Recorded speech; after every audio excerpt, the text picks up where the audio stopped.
셀장님들 안녕하십니까? 한 주간 평안하셨는지요? 셀 가이드북 영상 6월 첫째 주 영상 강의를 시작하도록 하겠습니다. 이번 주는 기도해야 삽니다 라고 하는 제목으로 우리 다니엘서 10장 1절에서 14절 말씀을 중심으로 살펴보려고 합니다. 먼저 우리 마음 열기 영상을 보시면서 우리의 마음을 좀 열어보는 시간을 갖도록 하겠습니다. 네, 영상을 보시고 어떤 마음이 드십니까? 영상 안에 보면은 참 감동적인 일화가 소개되어 있습니다. 일본의 한 초등학교에서 10단 높이의 이 뜀트를 넘어야 하는 과제가 주어졌는데 한 어린이가 자기 키보다 조금 높은 그 뜀트를 넘지 못하고 몇 번이고 계속 실패하게 됩니다. 그런데 참 감동적인 장면이 나오죠. 그 반 아이들이 다 나와서 삥 둘러서 할 수 있어, 넌 할 수 있어 응원하고 격려하고 그렇게 그 아이에게 힘을 실어줬을 때 정말 놀랍게도 그 실패하던 뜀트를 훌쩍 뛰어넘는, 그리고 그 모습을 보고 함께 축하해주고 함께 축복해주는 아주 감동스러운 장면이 나옵니다. 이것을 보시고 이 질문을 나누시면 됩니다. 당신은 누군가 당신을 격려해주는 말을 듣고 힘을 얻거나 마음이 새로워졌던 경험이 있습니까? 영상 내용을 참고하셔서 세론들과 함께 나누고 시작하면 좋겠습니다. 말씀을 읽겠습니다. 다니엘서 10장 1절에서 14절 말씀인데요. 제가 말씀을 읽어드리겠습니다. 페르시아의 고레스가 왕이 된 지 3년째 되는 해에 벨드사살이라고도 불리는 나 다니엘이 어떤 말씀을 받았다. 그 말씀은 참된 말씀으로 큰 전쟁에 관한 것이었다. 환상 가운데 누군가가 그 말씀을 설명해 주었으므로 나는 그 뜻을 깨달았다. 그때의 나 다니엘은 3주 동안 큰 슬픔에 빠져 있었다. 나는 좋은 음식과 고기를 먹지 않았고 술도 마시지 않았으며 몸에 기름도 바르지 않았다. 첫째 달 24일에 나는 저 큰 티그리스 강가에 서 있었다. 그곳에 서서 눈을 들어보니 한 사람이 모시옷을 입고 있었고 허리에는 순금으로 만든 허리띠를 두르고 있었다. 그의 몸은 황옥 같았고 그의 얼굴은 번개처럼 환했으며 그의 눈은 불 같았고 그의 팔과 다리는 빛나는 노쇠처럼 반짝였다. 또한 그의 목소리는 많은 무리가 외치는 소리와 같았다. 나 다니엘만 이 환상을 보았고 나와 함께 있던 다른 사람들은 보지 못했다. 그들은 크게 무서워하며 달아나 숨었다. 그래서 나만 혼자 남아 이 놀라운 환상을 지켜보았다. 나는 힘이 빠져서 얼굴은 죽은 사람처럼 창백해졌고 아무것도 할 수가 없었다. 그때 그 사람이 말하는 소리를 들었다. 나는 얼굴을 땅에 대고 깊은 잠이 들었다. 한 손이 나를 어루만지더니 그때까지도 떨고 있던 내 손과 무릎을 일으켜 세웠다. 그가 내게 말했다. 하나님의 크신 사랑을 받는 다니엘아, 내가 하는 말을 잘 들어라. 내가 보내심을 받아 내게 왔으니 일어서라. 나는 그가 이렇게 말할 때에 일어섰다. 하지만 그때까지도 떨고 있었다. 그가 내게 말했다. 다니엘아, 두려워하지 마라. 얼마 전에 내가 깨달음을 얻으려고 하나님 앞에서 겸손해지기로 결심한 때부터 하나님께서 내 기도를 들으셨다. 내가 온 것도 내 기도 때문이다. 그러나 페르시아의 왕이 21일 동안 나를 막아서 그와 싸우고 있을 때 가장 귀한 천사 가운데 하나인 미가엘이 와서 나를 도와주었다. 다니엘아, 이제 내가 너에게 왔으니 장차 내 백성에게 일어날 일을 설명해 주겠다. 이 환상은 앞으로 일어날 일에 관한 것이다. 아멘. 말씀 이해하기를 이어서 계속 읽어보도록 하겠습니다. 다니엘은 하나님께서 주신 환상을 보았습니다. 그것의 의미를 알기 위해 먼저 세상적인 즐거움을 끊고 하나님 앞에 기도했습니다. 하나님은 이미 기도를 시작한 첫날부터 그의 기도에 응답해 주셨습니다. 하나님의 사람이 다니엘을 찾아왔을 때 다니엘은 두렵고 떨리는 경외하는 마음으로 그를 대했습니다. 하나님의 사람은 다니엘을 일으켜 세워 큰 은총을 받은 자라고 격려해 주셨습니다. 하나님은 지금도 믿음으로 주님과 동행하길 원하는 사람을 찾고 계시며 그들에게 하나님의 나라를 알려주십니다. 말씀 묵상을 바로 들어가도록 하겠습니다. 말씀 묵상 1번입니다. 페르시아 고레스 왕 3년은 BC 536년쯤입니다. 당시는 많은 유대인들이 바벨론 포로 생활에서 자유함을 얻어 그들의 고향인 유대 땅으로 돌아간 후였습니다. 이때 다니엘은 무엇을 하고 있었습니까? 1절에서 3절. 1절에서 3절 내용을 보시면은 참되신 하나님의 말씀을 받았고 환상을 보았습니다. 그리고 그 환상의 또 그 말씀의 의미가 무엇인지를 알기 위해서 다니엘은 자신 스스로를 경건에 이르기를 노력합니다. 그것이 오늘 말씀해 보니까 좋은 음식과 술을 금했다. 그리고 큰 슬픔 가운데 기도했다라고 하는 표현이 등장하게 됩니다. 많은 유대인들이 다시 포로기에서 고레스 왕이 조건 없는 해방을 선포하고 나라로 돌아가라 라고 했을 때에 많은 사람들이 돌아갈 그 즈음에 다니엘은 하나님의 말씀을 받고 환상을 보고 그것의 의미를 깨닫기 위해서 하나님께 기도하고 있었다라고 하는 것이죠. 두 번째 질문입니다. 다니엘을 도우러 온 한 사람은 언제 무엇 때문에 다니엘에게 오기 시작했습니까? 자, 12절 말씀을 근거로 살펴보면은 다니엘이 깨달음을 얻기 위해서 겸손해지기로 작정했을 때 이미 하나님의 보내심이 시작되었다라는 것입니다.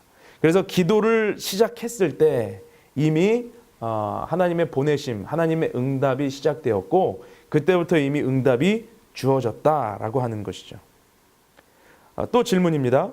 그가 다른 존재, 페르시아 왕에게 막혀 싸우고 있을 때 그를 도와준 천사는 누구입니까? 이를 통해 알 수 있는 사실은 무엇입니까? 14절에 보면은 이를 도와준 천사의 이름은 미가엘 천사입니다.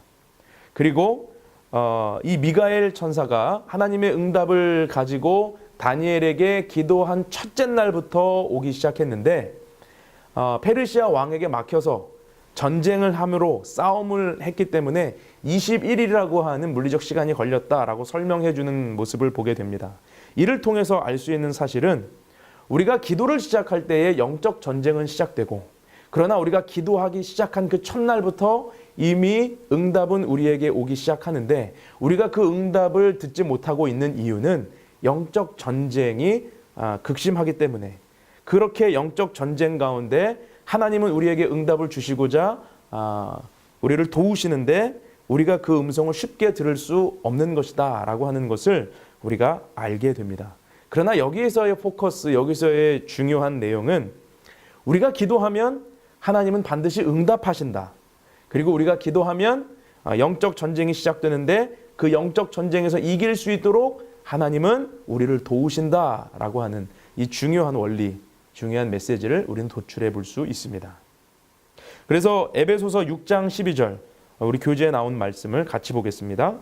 우리의 싸움은 이 땅의 사람들에 대항하여 싸우는 것이 아니라 이 세상의 어두운 세력들과 공중의 권세 잡은 악한 영들에 대항하여 싸우는 것입니다. 결국 기도는 영적 전쟁이고 기도는 하나님의 뜻을 이루기 위한 통로이지만 사단도 그것을 막고 가로막고 방해한다. 그래서 영적 전쟁이 기도하면서 우리가 경험할 수 있게 되고 그러나 기도를 통해서 하나님의 응답이 이루어진다라고 하는 것을 우리는 볼 수 있습니다. 자, 이제 적용 질문으로 들어가 보도록 하겠습니다. 1번으로 가겠습니다. 다니엘이 큰 전쟁에 관한 말씀을 받고서 그 뜻을 깨닫기 위해 3주 동안 세상의 즐거움을 끊고 하나님 앞에 애통함으로 기도했습니다. 민족의 아픔을 생각하며 애통해야 하는 마음이 가득했기 때문입니다.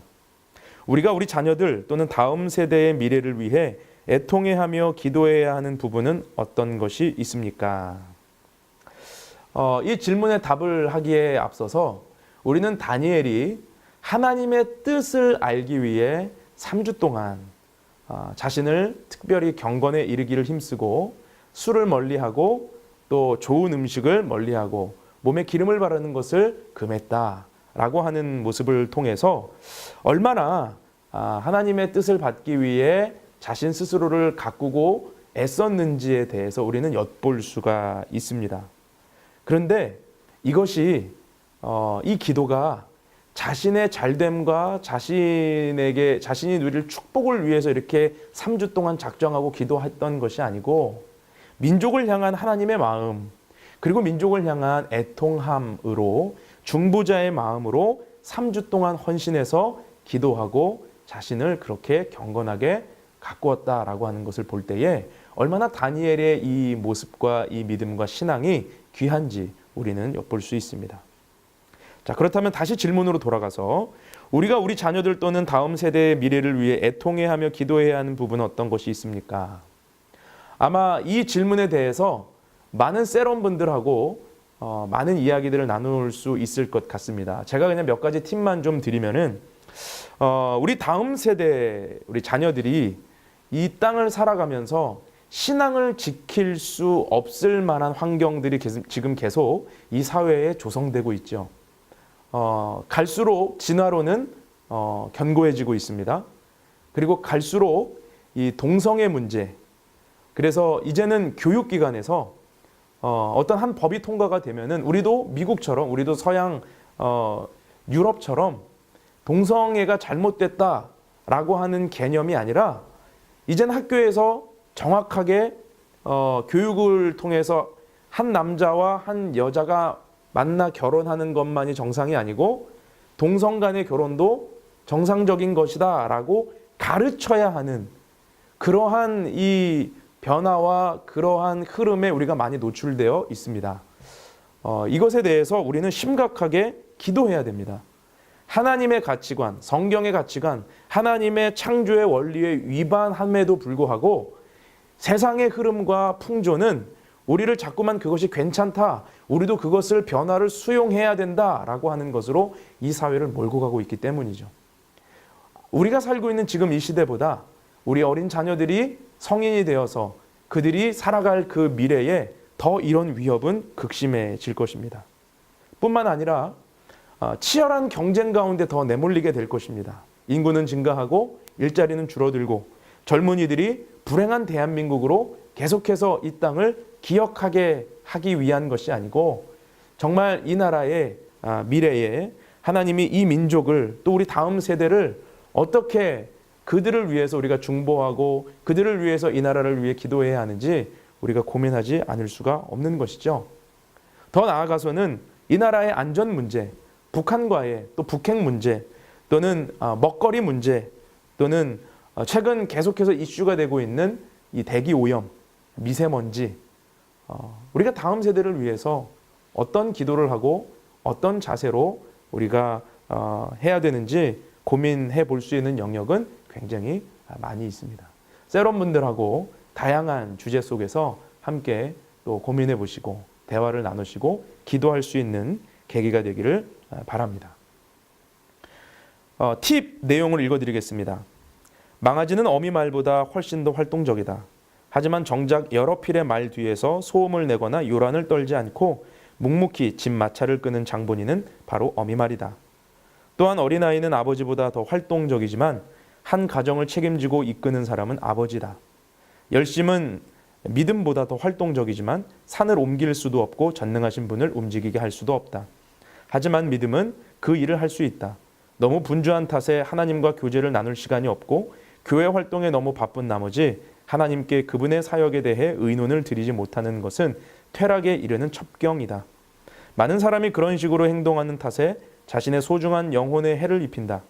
열심히 활동하고 사역에 분주한 가운데도 불구하고 기도의 은혜를 개발하고 신장하지 않는다면 우리의 사역과 활동은 방향을 잃고 표류할 것이다.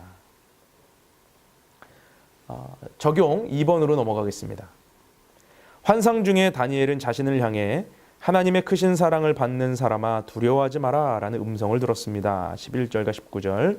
다니엘이 지쳐 쓰러질 때마다 하나님은 그가 어떤 존재인지 일깨워 주셨습니다. 당신은 하나님 앞에 어떤 존재라고 생각하십니까? 말씀을 통해 깨닫게 되는 위로와 도전은 무엇입니까? 다니엘이 힘든 시기를 보낼 때에 다니엘이 또 낙심되는 마음의 상함을 경험할 때마다 하나님은 그에게 하나님의 크신 사랑을 받는 사람아 두려워하지 마라 라고 하는 격려를 받았습니다. 그래서 그 말을 들었을 때 다니엘이 다시 한번 나는 하나님의 사람이구나, 하나님의 나를 특별한 은혜 가운데 붙들고 계시구나, 자신의 존재에 대한 가치를 다시 한번 느낄 수 있었던 것이죠. 이 땅을 살아가는 모든 신앙인들도 하나님의 자녀로 하나님께서 계속해서 격려하시고 그 가치에 대한 존재가 크다, 존귀하다라고 우리에게 말씀하시는데 우리가 때때로 그 음성을 잊고 때때로 그 가치에 대해서 잊어버릴 때가 많아서 낙심하고 두려워할 때가 많이 있습니다. 그러나 다니엘에게 그렇게 격려하시고 말씀하셨던 하나님께서 오늘 우리의 삶 가운데에도 두려워하지 마라. 하나님의 큰 사랑을 받은 너는 나의 아들이다. 너는 나의 딸이다. 라고 말씀하십니다. 그래서 오늘 스바냐 3장 17절 구약에서 하나님이 우리를 어떻게 생각하시는지에 대한 말씀을 함께 나누려고 하는데 교제를 중심으로 한번 보시겠습니다. 스바냐 3장 17절 내 하나님 여호와께서 너와 함께 계신다. 능력의 하나님께서 너를 구해 주실 것이다. 주께서 너를 기뻐하실 것이며 너는 주의 사랑 안에서 편히 쉴 것이다. 너를 보시고 노래하며 즐거워하실 것이다. 우리의 존재가 기쁨을 이기지 못하시는 그분의 그 사랑, 우리를 향한 그 사랑으로 가득 차 있다라고 하는 것을 보여줍니다. 구약에서 스바냐 말씀을 통해 우리의 존재의 가치를 인정하셨다면 신약에서는 어떤 말씀을 통해 우리의 존재를 또 가치 있다 여기실까요? 베드로전서 2장 9절입니다. 2장 9절 말씀을 개역개정 성경으로 보면은 너희는 택하신 족속이요 왕 같은 제사장들이요 거룩한 나라요 하나님의 소유된 백성이니 이는 너희를 어두운 데서 불러내어 그의 기이한 빛에 들어가게 하신 이의 아름다운 덕을 선포하게 하려 하심이라 라고 우리에게 우리의 존재를 말씀하십니다. 왕 같은 제사장 택한 족속 하나님의 소유된 백성이다 라고 말씀하십니다. 그리고 예수님은 마태복음 28장 마지막 절에 보면은 승천하시면서 볼지어다 내가 세상 끝날까지 너희와 항상 함께 있으리라 라고 하는 임마누엘의 하나님 되심을 우리에게 약속하셨습니다. 다시 말해서 우리는 어떤 존재입니까? 하나님이 함께 하시는 존재입니다. 그리고 하나님의 소유된 백성이며 그분의 자녀이고 그분의 사랑을 받고 있는 너무나도 귀한 하나님의 백성이라는 사실이죠. 그래서 말씀을 통해 깨닫게 되는 위로와 도전은 무엇입니까? 첫 번째, 하나님은 우리를 사랑하신다라고 하는 말씀입니다. 두 번째는 하나님은 우리를 위한 특별한 계획이 있으시다라고 하는 말씀이고요. 세 번째는 하나님은 우리와 함께 계신다라고 하는 말씀입니다. 이런 내용들을 가지고 우리 세런들과 함께 나누시면 보다 이 질문에 대해서 또 깊은 고찰이 될 수 있을 거라고 생각합니다. 이어지는 기도의 내용은 각자 적용한 것을 중심으로 자신을 위해 기도합시다. 그리고 나눈 내용을 기억하며 서로를 위해 함께 기도합시다. 그리고 공통 기도 제목을 보며 함께 기도합시다 라는 내용인데요. 이번 주 공통 기도 제목은 주중에 있는 새벽 예배와 또 금요 기도 집회를 위한 중보입니다. 비전센터에서 매일 새벽 기도가 있습니다. 그리고 매주 금요일 저녁마다 지금 촬영을 하고 있는 이 장소에서 금요 기도 집회를 하고 있습니다. 바라옵기는 많은 셀장님들 그리고 많은 세럼분들이 이 기도의 자리에 오게 되시기를 바랍니다. 기도의 자리에 나와서 함께 합심으로 뜨겁게 기도할 때에 느낄 수 있는 은혜와 개인의 자리에서 기도할 수 있는 은혜가 좀 다르다라고 생각합니다. 매주 이 금요기도 집회는 열려 있습니다. 함께 나오셔서 뜨겁게 나라를 위해 또 가정을 위해 개인의 삶을 위해 또 교회를 위해 함께 중보해 주시면 감사하겠습니다.